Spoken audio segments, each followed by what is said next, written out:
Hey everybody, and welcome to Comic Breakdown. With this video, we're going to be continuing on with the King in Black line. And this issue is King in Black, Black Knight, issue number 1. If you haven't been keeping up with the King in Black line, go ahead and check out the playlist in my description as well at the top of this video. I think we're up to like 30 something videos now of the King in Black line. So there's more than enough there to keep you entertained and as well get you completely caught up on the King in Black line. And before we jump into this, I wanted to let you guys know there's Hellions and I believe X Factor came out. And we're going to be covering those either later this evening or possibly tomorrow. And I've been toying with the idea of covering the legend of Shang-Chi. Let me know if that's something you guys would be interested in, and we can definitely cover it here on this channel. And with that being said, let's dive into this issue. Alright, so for those that don't know, the Black Knight is Dane Whitman, and he wields the magical Ebony Blade. The sword's power comes with a terrible cost though, an insatiable lust for violence and mayhem, and Dane's kept its darkness at bay for years, using it for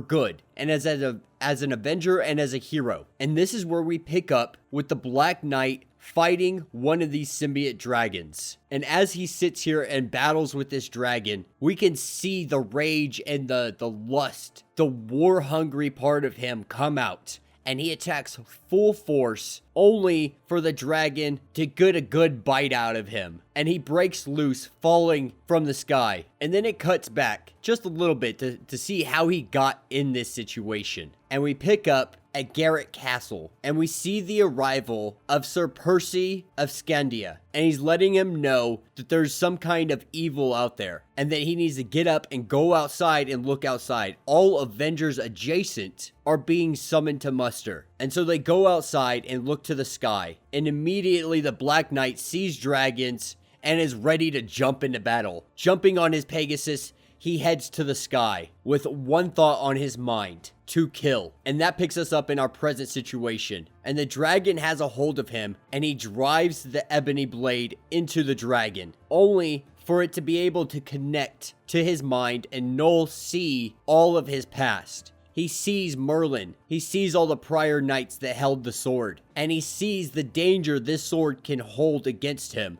It's doing all of this so it can get a fix on the sword, because Knull wants to find the sword, and the sword wants to be found. And so as he defeats this dragon, he falls from the sky, the Ebony Blade falling in a different direction, and as he continues to fall, he is caught by none other than AERO, which means he landed in Shanghai.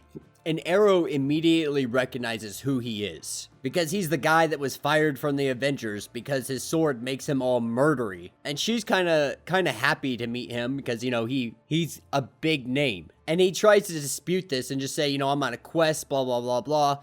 And she says, you know, I also heard that you started narrating your own adventures in this fakey old world dialect. And she lets him know, like, there's a whole Reddit thread literally about how he's a psychopath wielding the Ebony Blade. And he lets her know he's been activated by Tony Stark to combat this. And she says she is as well. And she's Avengers adjacent as well. And this is where he tells her that he needs to find his sword. And then we see the arrival of Sword Master. And as these two sit here and not necessarily catch up, but AERO asks what he's doing here. And he thinks this is the demon Chai-Yu. And while they're having this discussion about what these monsters are and where they come from, the Black Knight is in the background acting like a junkie without his blade. It's just like, hey guys, like I need to get my sword, you know, in a totally non-junkie kind of way.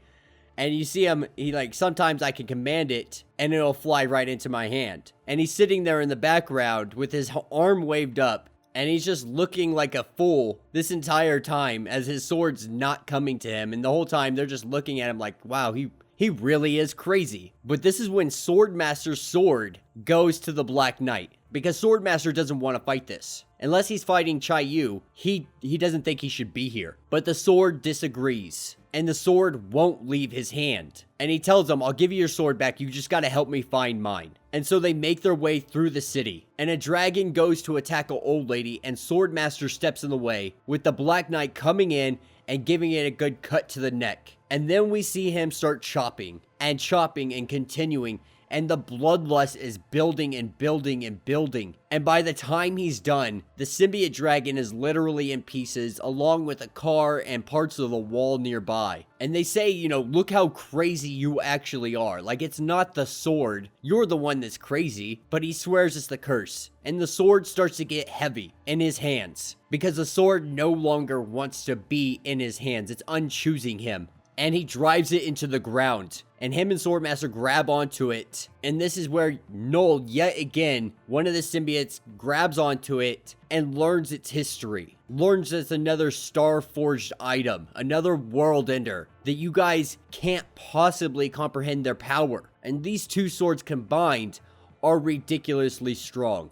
But this is where we also find out some other information. The Black Knight has thought this whole time that the sword was cursed. The Ebony Blade was cursed, and it caused him to have a murderous rage, and that only the purest of heart could carry the sword. But what Knull tells us is that Merlin lied. It's not the purest of heart that carries the sword. It's the impurest of heart. The ones that succumb to their weakness and the murder and the violence. Two imperfect halves becoming one, forming the Berserker in black. And this is when the sword returns to Swordmaster. And we see Knull take the form of Chayu. And he goes to reach for something on top of a building. And it's the Ebony Blade. But it makes its way back to its master. At his lowest, at his most broken, that is when the sword chooses to return. And at first, the Black Knight denies the sword. He doesn't want anything to do with it. He doesn't want it to be true. He doesn't want to believe that the rage comes from within him. And as he deals with this, Swordmaster and AERO go fight Knull, the avatar of Chayu right now. And this is when we see the Black Knight rise. He's accepting his flaws and doing the right thing. Even though the darkness has always been within inside him. Even though he is imperfect. He's gonna own exactly who he is. And like a whetstone, this sharpens him. And he picks up the sword. And with a thrust, driving it straight into Knull. Destroying the avatar. And with this battle being won, Swordmaster and AERO prepare to head off to New York. Where Tony Stark told them to meet up. And the Black Knight joins them. And so they head off to New York with two world-ending swords. And that will be the end of this issue. So let me know what you guys think down in the comments. You know, this is a really interesting turn of events for the Black Knight. But it seems the most logical answer to the Black Knight. That the curse isn't in the sword, it's the individual itself.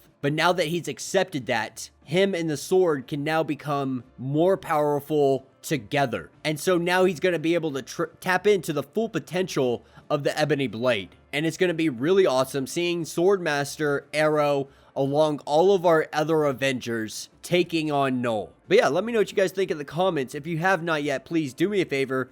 Subscribe to the channel, like this video, check out Comic Breakdown and More podcasts available on iTunes, Spotify, or wherever you get your podcasts. And if you want to support this channel in another way, we do have a Patreon available down in the description. We got tons of Patreon exclusive merch, as well as a lot of other fun stuff. So go ahead, check that out, and until the next video.